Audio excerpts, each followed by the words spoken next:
Dito lang po sa gilid ng structure para makita niyo po kung gaano siya kalalim. Yung po kasi elevation po natin from natural ground, ito po yung natural ground po natin. Yung elevation po natin halos nasa 170 centimeters, that's 1.7 meters po from the natural ground. Kaya papansin po natin yan, naka-elevate po tayo dito. So meron po tayong beam yan dito, yung grade beam po natin, dito po siya.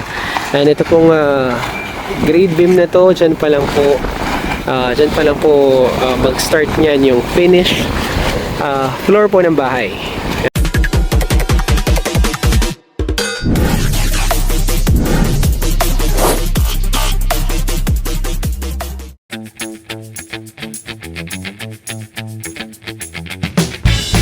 Pinagpalang araw po sa bawat isa. Welcome back po sa ating channel and welcome back po sa Blessed Builders. Mga ka-blessed, ngayong vlog po ito, i-check po natin yung update po natin sa project po natin sa Beverly Place, Pampanga. Ayan, nagbabalik po tayo ngayon sa Beverly Place, Pampanga. Kung napanood nyo po yung vlog po natin, meron po tayong turn over na project po dito. Dalawang unit po sila sa mga clients po natin from US din po kay Sir Eric at saka po kay Ma'am Limpa. Yan. So na-turn over na po natin yun, and then praise God po, salamat po sa Diyos, after few months yan, nagbabalik po tayo sa Beverly Place. Yan. Very familiar na po tayo sa lugar po na ito. Yan, sa San Fernando. Sabi nga po, napakaganda ng location if you're planning to retire or if you're planning to invest. Yan, napakagandang location po nito kasi malapit po sa lahat. And ang dami po pong bakante dito. Hindi lang ako sure kung available pa yung mga land nila dito, pero napakarami pang bakante. Mangilan-ngilan pa lamang po yung mga kapitbahay po natin dito. Halos paikot vacant lot po sa area po na to. Yung pong project po natin dito, this will be a retirement house din po ng mga client po natin na nasa US.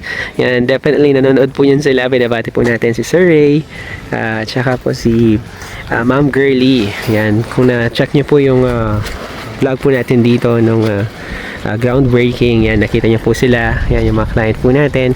Umuwi po sila dito from US para po mag-groundbreaking, and then after few days po ng groundbreaking, yan, bumalik na po sila sa US, and then hopefully po yan, makabalik po ulit sila dito sa Pinas. Yan, pagtapos na po yung retirement house po nila. Target po natin is by December ma-turn over po natin yung project natin na ito sa kanila, para pag uwi po yan, bibili na lang po sila ng mga gamit. So ito po pala yung perspective po natin. So 2-story po siya, retirement house po siya, 2-story, pero yung pong master's bedroom po ng mga client po natin, nalocate po natin siya sa ground floor. So meron po tayong master's sa ground floor, and then yung 2 bedrooms po natin nasa itaas po siya. Ayan, so check po natin yung dito, ka-blessed. Kung papansinin po natin yung pong lot po dito, yan, mostly po sa mga lot po natin dito sa Beverly Place, medyo mababa po. Ayan, kasi po alam ko po ano po yun dito dati, yung area po niya is parang rice field or bukid talaga siya. So papansinin po natin sobrang baba ng mga lot po nila. So ang mangyayari po noon kapag mababa yung lot natin, so kailangan po natin magtambak.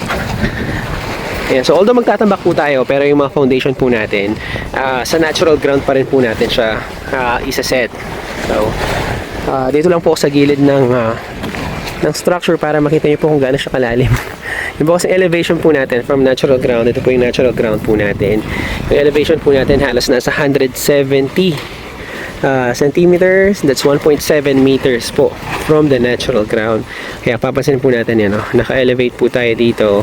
So meron po tayong beam yan dito, yung grade beam po natin, dito po siya. And ito pong grade beam na to, dyan pa lang po mag-start niyan yung finish floor po ng bahay. Finish floor. So nakapag beam na po tayo sa ibaba, tapos may columns po tayo dito, and then meron po tayong another beam dito. Ayan, paikot po yan, pati po yung mga partition po ng bahay.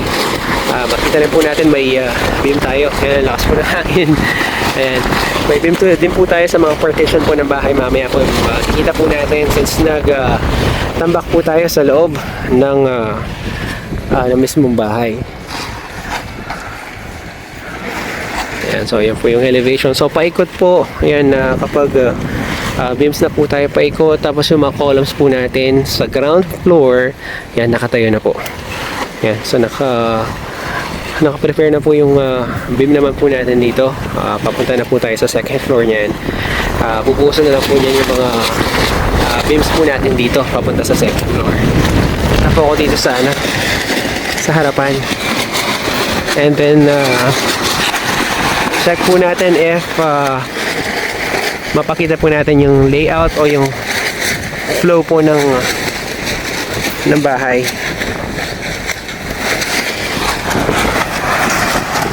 So adjust lang po ako dito. Yung pong layout po natin dito o yung lote po natin is pahaba po siya. So mas makikita po yung sa harapan po niya. Kaya po nag-firewall po tayo dito sa side po na to. So one side firewall po yung property po natin. Dito po siya. And then meron po tayong space dun sa kabilang side. So itong area po na to niya na nakikita po ninyo sa harapan, dito po yung parking. So parking area, 2-car parking. Yan, tapos meron po tayong area po yan dito para sa garden.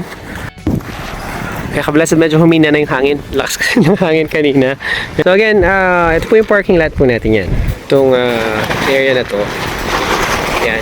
Tapos yung pong main po natin, main door po yan, ito po siya. Sa area na to. Yan. So pagpasok po natin, yan, ito po yung main door po natin. Ang kagandahan po sa layout natin dito, open to below din po siya. Yan, so siguro po nakita niyo po yung mga other projects po natin. So open to below din po sa Metro Gate, sa May Bataan. Open to below po siya. So pagpasok po natin, high ceiling po niyan tayo dito sa area na to. Itong area na to, living area. Tapos yung pong dining area po natin, dito po siya. And then yung kitchen area po natin, dito siya. So open concept din po yung gagawin po natin dito. Ikot lang po ako para makita nyo po siya. At ito po kalalim yung tambak po na tatambakan po natin dito. Ganyan po siya kalalim. So yan po yung natural ground po niya. So yan po, nag-beam tayo sa ibaba, nag-beam po tayo dito paikot sa mga partition. Yan, so lahat po ng partition po natin, naglagay po tayo ng beams since magtatambak po tayo. Medyo mataas po yung tambakan po natin. So kailangan po natin yung mga beams po dito. So bawat partition po natin, yan, naglagay po tayo ng mga beams. Yan, paikot.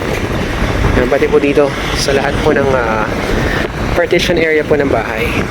So balik po tayo sa layout. Nandito po ako ngayon sa area po ng stairs.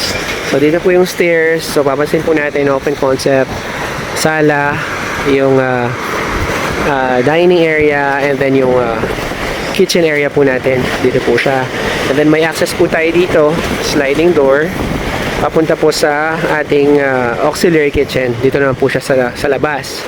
Tapos ito mga opening po na to, yan, big windows po tayo, yung lalagay natin dito. Big windows dito, even sa itaas po, big windows din po yung mga ilalagay po natin dito.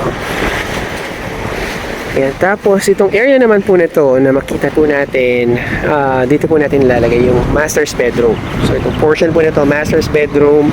Meron po tayong closet yan, walk-in closet dito. And then yung pong banyo po natin. Yan, dito po siya.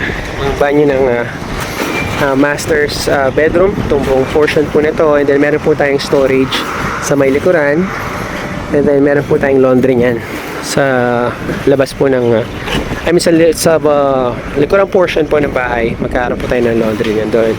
So at the moment, hindi pa po masyadong kita talaga yung layout, pero at least somehow magkakaroon po kayo ng idea yan kung anong klaseng layout po yung project po natin dito. So open concept lang po siya, open layout. Ayan, tapos yung mga rooms po natin, dito po yan siya. Ayan, so meron po tayong stair dito, paakyat. And then meron po tayong family area sa portion po na to. And then itong dalawang portion po na to. Ito po yung 2 bedrooms po natin sa portion po na to. And then meron tayong common bathroom sa gitna, sa itaas. Ito naman po yung other side po ng property. Doon po yung parking. Tapos meron po tayong garden po dito. And then meron po tayong space dito na 2 meters setback po natin. And then dito po natin locate yung auxiliary kitchen. Yan, dito po sa portion po na to. Po kasi yung formal kitchen, and then tong area po na to, auxiliary kitchen. And then meron po tayong walkway po dito na 2 meters. Yan, dito po sa portion po na to, since naka-firewall po tayo dito. And then may 2 meters space po tayo dito. 2 meter space, tapos yung pang laundry dito po siya.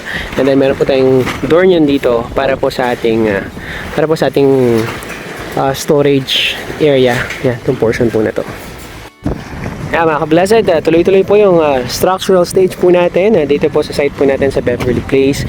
Buti na lang po, maganda po yung panahon. Yan, so tamang-tama, March, April, May, okay pa. Yan, pagdating po ng June, July, yan, tag-ulan na. So kailangan po natin bumawi. Yan, habang maganda po yung panahon. Yan, so yan po muna yung pinakahuling update po natin sa site po natin sa Beverly Place, Pampanga. Maraming salamat po for tuning in sa ating pong vlog ngayong araw. Mag-ingat po tayong lahat at pagpalain po tayo ng Panginoon.